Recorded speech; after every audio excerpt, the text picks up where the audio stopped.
All right, what's going on, guys? Welcome back to another post game here on Rangers Central. And the Rangers lose out on the second point, which was crucial tonight because this would have put them in front of Montreal in the standings, would have put them at 49 points on the season, if I'm not mistaken, 49 points on the season, which would have put them right behind teams like the Boston Bruins, would have put them ahead of the Montreal Canadiens, and it would have put them pretty much right outside the playoff line. But instead, a garbage third period, garbage in overtime, and the Rangers end up dropping this one. We got a lot to get into here. Before we jump into everything, though, please be sure to leave a like on the post game if you enjoy it. Subscribe if you guys are new to the channel, especially if you're Ranger fans, and turn on your notifications so you know when I upload or go live here. Man, that's inexcusable. It's inexcusable. I just don't understand where the consistency is. I really don't get it, because yesterday they played one of their better defensive games of the season against one of the better 5v5 teams in the league, and then tonight they followed up by not playing any sort of defense, especially in the third period. That third period went exactly how it went. This was pretty much a carbon copy paste, just higher scoring of the game in Colorado, where the Rangers, they were in it. They looked competitive at points. And then the third period, when they were in a position to win the game, they let it slip away. And they ended up going to overtime, which this team, I don't understand how we go from pretty much no overtime games to all overtime games now within the past 2 to 3 weeks here. But nonetheless, we go to overtime, and I mean, just not good play. And you credit their goalie, Montreal, that is, who was unbelievable in overtime at points. But at the end of the day, Philip Hedl, move your feet. Chris Kreider, move your feet. Keandre Miller, move your feet. And you had multiple turnovers from Kreider early on in overtime, where I thought they were just going to lose it right away. They had a lot of turnovers in this game. Just puck management was the issue. Will Borgen, who I've been complimenting lately, who's been great for this team lately, tonight, different story. Tonight, he was not good. He was turning the puck over a lot. He was costly in this game. He was honestly costly in this game. 2 of his turnovers led to goals for Montreal tonight. And especially the Nick Suzuki one. What are you doing there, man? You can't. You cannot make that turnover. And then Trocheck on that last goal before we even got to overtime. In the third period, I knew Montreal was going to tie it. It was a matter of when, not if, because Montreal was just dominating that entire third period. It was all them. And that's what's just infuriating, is where is the defense that we saw from last game? Where was that in the third period? Jonathan Quick doing everything, staying in this game when he was banged up clearly to get that 400th win. And that's the defense he gave in front of him.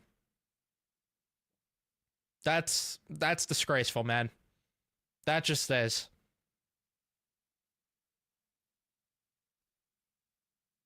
It just can't happen, man. It just can't. And there was a lot of mistakes in this game on both sides, but the Rangers just had way too many. I mean, Philip Hedl did not play good tonight. He also he was the one that scored the Dvorak goal there. And then you still had the first goal, though, from Gallagher, where Borgen turned that one over. That's just a tough loss when you need to win. It's a tough one when you need to gather as many points as possible, and you need the teams in front of you to not get any points. And these are 2 games recently now, between that and the Colorado game, where they could have got points, the extra point, rather, and they come away with 1 point because of the fact that they play incompetent third periods. There was slop in the first period. There was slop in the second period. But that third period was just outright horrendous. That's really where the game was lost. Because at least even then, early on in the game, they didn't get a lot of offensive chances in the first period, but at least they capitalized on the chances they did get because they had that lucky bounce that went their way for the Lafreniere goal, which he ends up scoring there. And that was much needed with him because he has not been scoring lately. Could be on his way to Vancouver for all we know, which don't get me started on that with the JT Miller garbage and the idea of trading Laf to Vancouver for him. Then the Will Cooley goal. A turnover goes your way. Xhekaj gives the puck right to him. You capitalize on that. You get the power play, which Mika scored on. And then you have another turnover late from Montreal. Or no, sorry, that was actually dumped in, and then Fox ended up going along the boards. And then that was just a tap in there for Chris Kreider.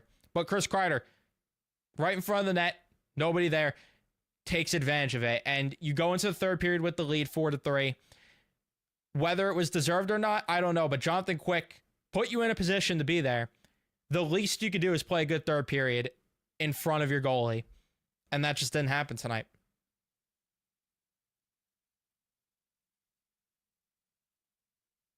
Just didn't happen. I mean, you had a lot of guys just perform poorly tonight, too. That Borgen-Miller pair that's been so good for them lately, just not good tonight. Schneider and Vakanainen, they played a good game last night. Wasn't there tonight. The Trocheck line with Panarin and Lafreniere, not great tonight. And then Matt Rempe, too. Please send this guy down. Please. He can't even fight. He took the extra 2 from that fight there. Please send him down. It's time to get Brett Berard back up here. I don't care about the record with Rempe in the lineup. I don't care. It's not because of him. Put Brett Berard in there. It's time. The theatrics are old. It was fun for the first few months, for the first month and a half. It's old now. So that's something that if I'm going to demand for a change, that's something that I really would love to change, or at the very least get Johnny Brodzinski in there if you're not going to bring Brett Berard up here. Johnny Brodzinski should easily be playing over Matt Rempe right now. Brodzinski at least brings a lot more to the table for this team. Not that fourth line was entirely terrible, because I thought Carrick and Edstrom were fine tonight. Didn't play great, but they were fine enough tonight. But Rempe, I mean, he's a tire fire, man. He's got to go. He just does. It's a shame, though, man, because Adam Fox played a great game. Adam Fox was great, and there was one point where he laid the body, too, in the third period, and I couldn't believe what my eyes saw. I didn't believe for a second it was him. But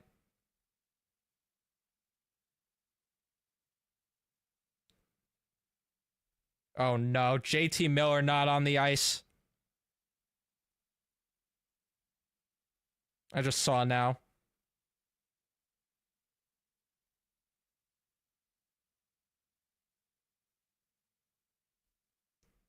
This was 46 minutes ago, but JT Miller not on the ice for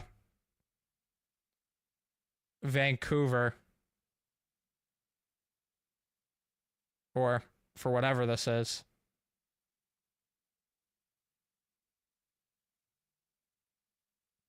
I don't know what this is. Is this a practice? I don't even know what this is. No, I know they're not playing tonight. I saw someone in the chat say they're not playing. I know they're not playing, but I don't know what this is. Or he's not at an event that the Canucks are hosting. I don't know what it is. Yeah, I know, guys. I know they're not playing tonight, but I think it's some Canucks event. Oh, it's a fundraising thing. It's a casino night. Okay, I got you guys. I appreciate the update because I had no clue what it was. Thank you. I appreciate that. It's their casino night. Okay. So, no JT Miller there. I don't know if that means a trade's on the horizon. I don't know if that's because of the drama and they just don't want him with the fans or whatever. But the name of the place has ice in it. That's why I just assumed he wasn't on the ice. I apologize, guys. I apologize for the you had to Google it. All right, thank you. I apologize for the misquote there and for reading that wrong. I apologize, guys. That's on me. Sorry about that. But he's not at a, to make it clear, yeah, misinformation on my part. That's my bad. To make it clear, there is a fundraising event that the Canucks are doing. He is not, JT Miller, that is not at the event. So that could mean a trade's on the horizon. It could mean that they don't want him near the fans. I don't know what it means. But either way, he's not there, which I do want to, that's definitely something to monitor over after what we've heard over the past few hours about the Rangers and their connection to JT Miller, which scares the ever-living shit out of me, but we won't get into that right now. I'll wait to get into that discussion because we still got to talk about this game, which, again, just sloppy. Just really sloppy in front. Fox played a great game, which is just unfortunate. Yeah. I don't know. It's just weird how they go from where they were in last night's game to this. I don't get it. Really don't. But anyway, leave a like if you haven't already, subscribe, turn on your notifications and all that stuff. And I will see what you guys are saying in the chat now. You'll have to make fun of the Rangers if they trade a laugh for JT Miller. I don't blame anyone for that if they do. I'm telling you right now, guys, I'm making this very clear. If the Rangers move Lafreniere for JT Miller, and I want to say something as well about this. I am not against moving Lafreniere. I've been very vocal about not being against moving Lafreniere. You guys know that I came on here and went to war against you guys with how I would move him for Elias Pettersson. I'm not against it. But with that said, if they move Lafreniere for JT Miller,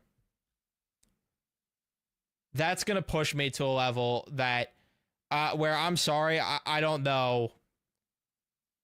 That puts my channel in jeopardy. I'm going to keep it frank. I'm going to keep it honest. That's going to put my channel in jeopardy. I can't support that one bit. I can't support any JT Miller trade to begin with, but nonetheless, no. If they move Lafreniere for JT Miller, that would cause me to spiral. And again, I don't hate moving Lafreniere. Phil Peedle, wouldn't mind moving him. Braden Schneider, would not mind moving any of those guys. Not for JT Miller.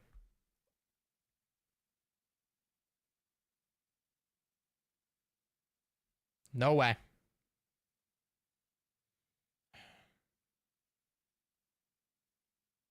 No way in hell.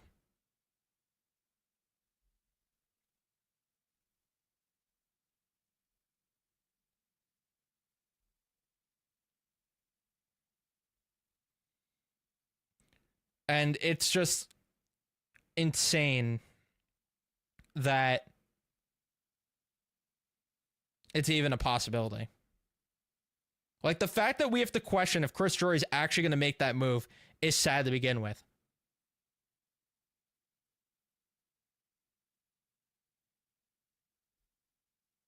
That's what's sad.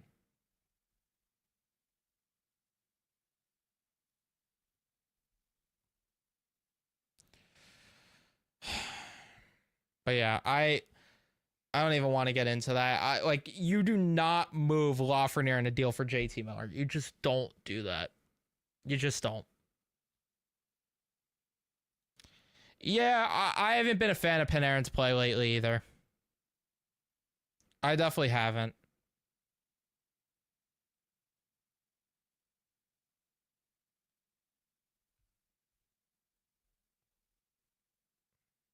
What would I like for Lafreniere? I would move him for a legitimate superstar in this league, not a 31 going on 32-year-old center.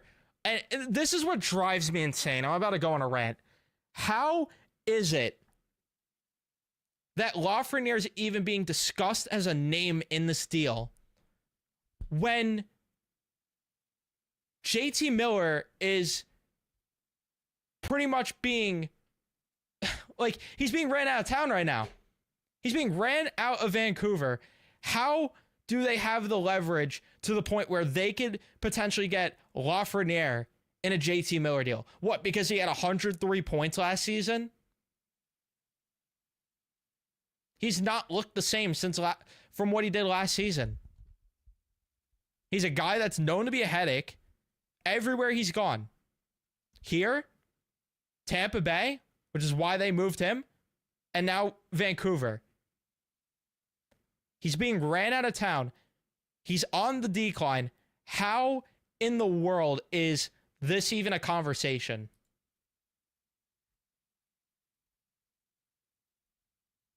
It's nonsense. It's garbage, terrible, stupid, moronic, idiotic, whatever you want to say. Having both Miller and Mika's contracts on the books for the next 5 years or whatever it is. Ooh. That'd be terrible. That'd be terrible. I don't know how this team is going to make the playoffs. Again, if they can't create any offense, especially against teams like Montreal. Yeah, I mean, that I agree with. I talked about in the last night's post game, they need to start generating more offense, and that didn't happen tonight, so that's going to have to change for sure, yeah.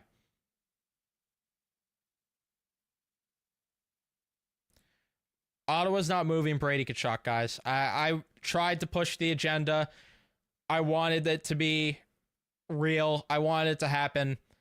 There's no world it happens. Ottawa's ahead of the Rangers in the standings at this point. And they've been playing solid hockey lately. They're probably making the playoffs. I mean, Ottawa is probably making it, and then the last spot is probably between the Rangers, Bruins, Habs, Blue Jackets, and then maybe the Wings and Flyers sneak into the mix.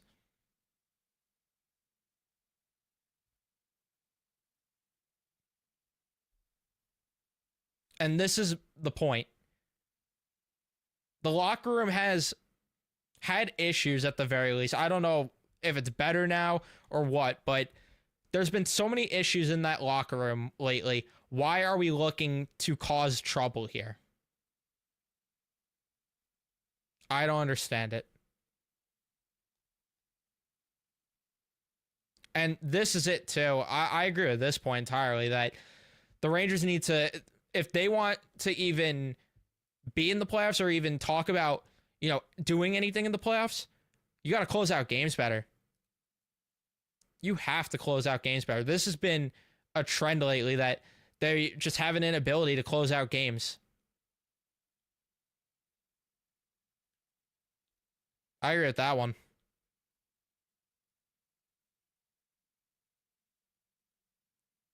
Or you're just saying lose the lead in general. I mean, there are times where they're losing the lead multiple times in games, though. Even in games they win. So I agree with that there, though, that they gotta learn to close out games better, protect leads better. It's like AV hockey all over again. And I say that even when I'm watching the games. I'm like, I'm getting AV vibes. Yeah, Panarin and Trocheck have been ghost out there lately. I mean, Trocheck less lately, but Panarin has been pretty invisible lately, honestly.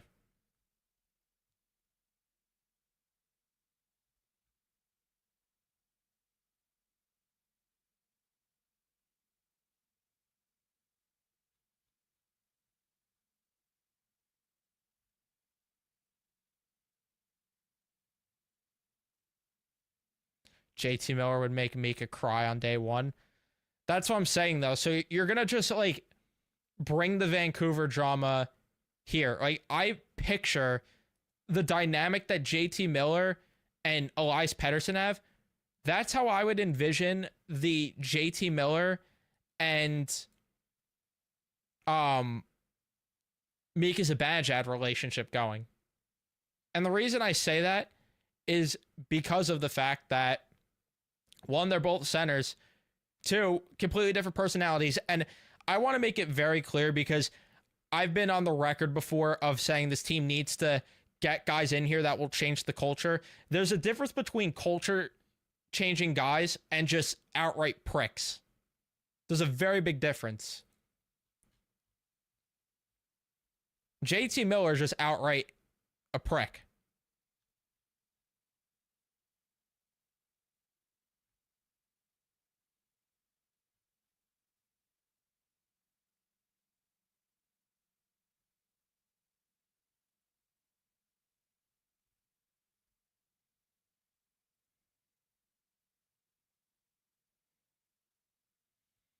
And I don't get it either, man. I just don't. Like, I'm trying to, no matter what, and I tweeted this also, no matter how much I try to make it line up and make sense in my head, I cannot rationalize at all how it makes sense. You're bringing in an aging player who causes issues in the locker room, who's on the decline, and doesn't fill in any of your team needs. What am I missing here? Somebody enlighten me with what I'm missing here. Because there is a laundry list of players in the National Hockey League that I would move Lafreniere for before trading for JT Miller. The problem is the players that I would move him for just probably aren't available, like Brady Tkachuk, and I don't know if they're going to move Elias Pettersson, but I would move Lafreniere for Elias Pettersson if he's available at all.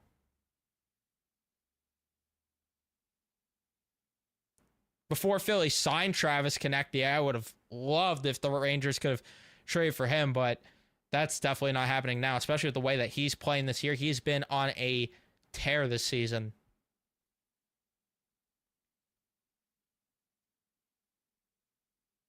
If Minnesota needed a shakeup at some point, like, I'd make a phone call there about one of their guys up front or on the back end.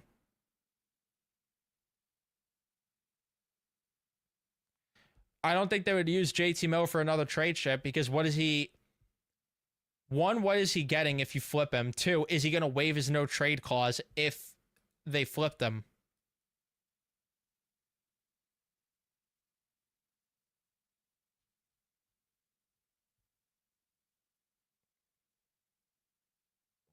Yeah, I like Eriksson Ek too.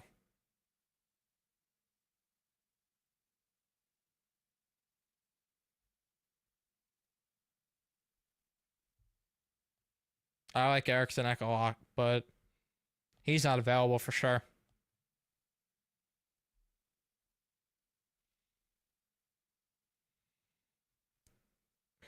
I I wouldn't even do this, man. I wouldn't even do this at all. I'm sorry, I would not. And I get the injury worries with Hedel, and Hedel did not play great tonight too. And I don't hate moving Hedel, but not in a JT Miller trade, because the worry we have with Hedel, right, is if he gets injured, well, there's a simple solution where you put Hedel then on LTIR and then you open up cap space. With JT Miller, if he sucks and declines here, where is the out of that contract?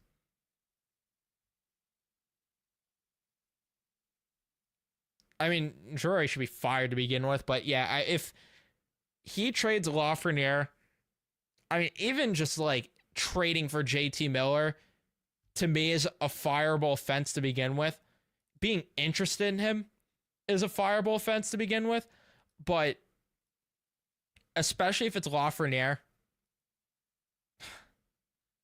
man, it's sad that we even have to talk about this being potentially a possibility. That's how low the bar is with Drury here. Man, it's sad. It's so sad. And the thing that doesn't make sense too is what Carson's saying, that his nipples have been hard for JT Miller for years now. Why didn't you want to get him then a couple seasons ago when your contending window was wide open and when he was younger? Why didn't you want to do it then? And if you're going to move Lafreniere for JT Miller right now, why didn't you go all in at the deadline last year? Why? Because you didn't want to move future assets, but now you want to trade Lafreniere all of a sudden for a 31 pushing 32-year-old JT Miller on the decline? But no, let's not go all in last year when you're sitting first in the NHL. No, why would we do that though, right? That would make too much sense. Let's see, where were they sitting in the standings last year? At this time even. Let's just see it this time even, where they were sitting in the standings. Probably first in the NHL, or at the very least very close to it. Yeah, 5th in the NHL. And the trade deadline was towards the end of February, right? Still top 5 in the league. Top of the division. I can't remember when last year's trade deadline was. Let's look up. Let's do some research here. When was the Jack Roslovic trade? When was that trade? March 8th. So where were they sitting on March 8th? 7th in the NHL. That's right. So, first in the division. So, didn't want to push your chips in at all last year, but let's go out and trade Lafreniere for JT Miller.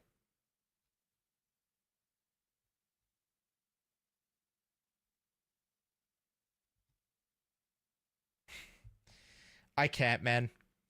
It's just like, where is the consistency in the philosophy with this front office? Like, does Drury ever have... Does he have a blueprint at all? Is there any thought process to what he's doing?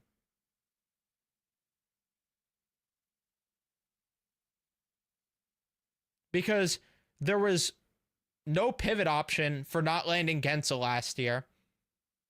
That took getting their 10th option on the board in Jack Roslovic. There was no pivot options for this offseason. So, I don't know, man. I could go on a really long tangent here about this, but it's just like there's no consistency with the philosophy. If you're going to move Lafreniere for JT Miller, then you have to go. You just have to go. Because how the hell are you doing that when this team is not in a position to win a Stanley Cup this season? How are you pushing in your chips like you are in contention this season? Even though, by the way, JT Miller's on the decline. But last year, we couldn't move Kakko to get Vetrano and Henrique. Couldn't move Kakko or Gabe Perreault to go out and get Jake Gensel. And this too. Why draft high? Why draft high in the draft? Or why make your picks high in the draft? There we go. That's the way I want to word it. Why make your picks high in the draft if you're going to sell them off anyway? This is why, too, I wanted to go all in last year, because this team has a knack for neglecting their younger talent. That's why if Pittsburgh wanted Gabe Perreault, I love Gabe, but I'm sorry. I'm pushing my chips in to win when it's the best possible chance.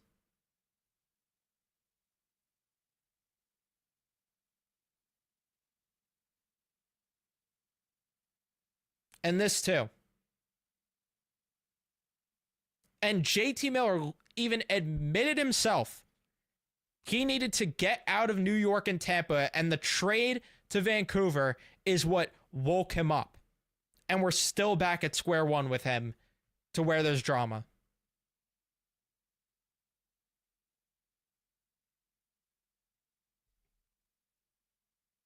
I'm sorry. If he does that trade, I don't know, man. I don't know how that might push me into that might push me in the YouTube retirement because that would make me go ballistic.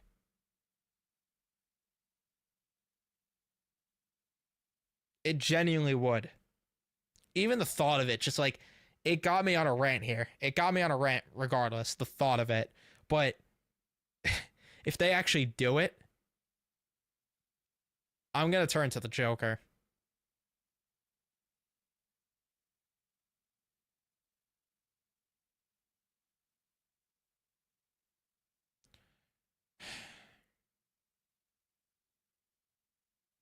And I don't get it.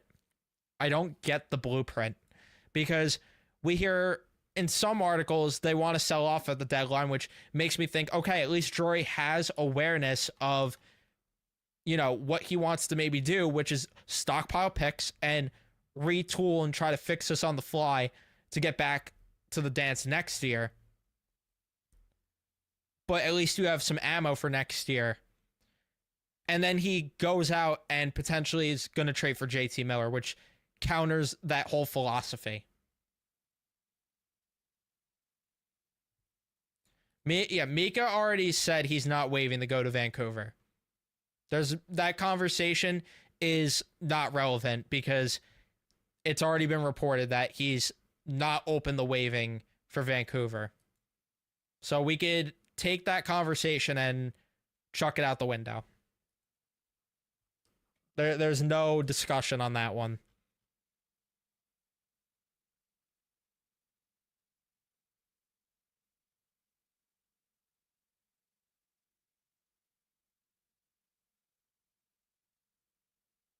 I'll be shitting and vomiting at the same time.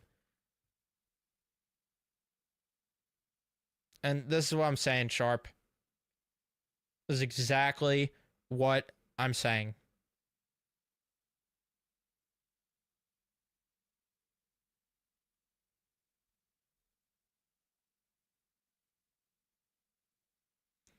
And this was my argument with Gabe last year, is that, and if Drury really wanted to, he could have extended Gensel even if Gensel came here.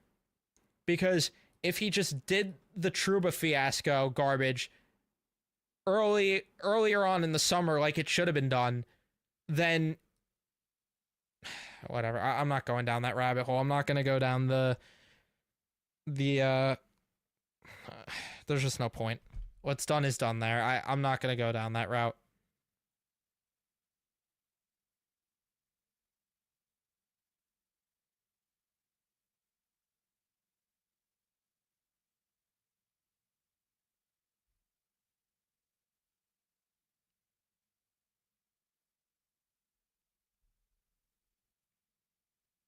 And yeah, I mean, that's really the biggest issue. It's like, why are you adding Miller to an already toxic room? Why his team can't play stronger in front of Quick? It's heartbreaking. I don't get it. I don't get it either.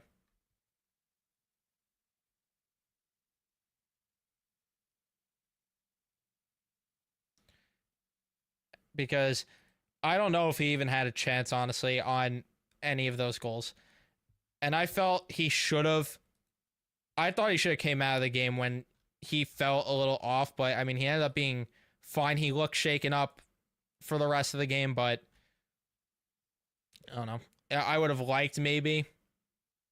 I can't blame him entirely. I would have maybe liked to save on one or two of the goals, but it's hard to blame him entirely when it's cross crease pass, Rangers making turnovers. I don't know, man. And then he got screened by Miller on the Suzuki one. That was the one that I was going to say he maybe should have had, but Miller screened him, so it's like, I don't even know.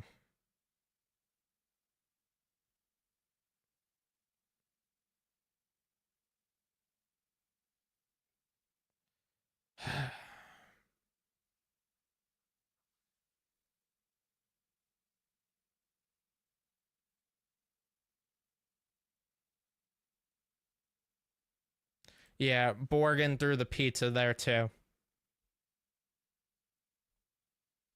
But Miller also screened him on that goal.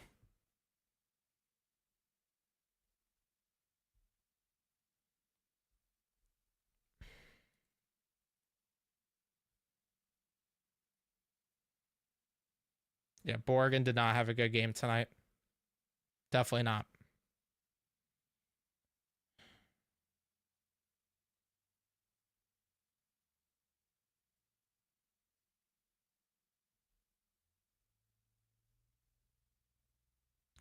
All right, guys, I'm going to wrap up the stream here. Thank you guys so much for tuning in and watching. Leave a like if you enjoyed. Subscribe if you guys are new to the channel. Turn on your notifications so you know when I upload or go live next. And I'll see you guys in the next one.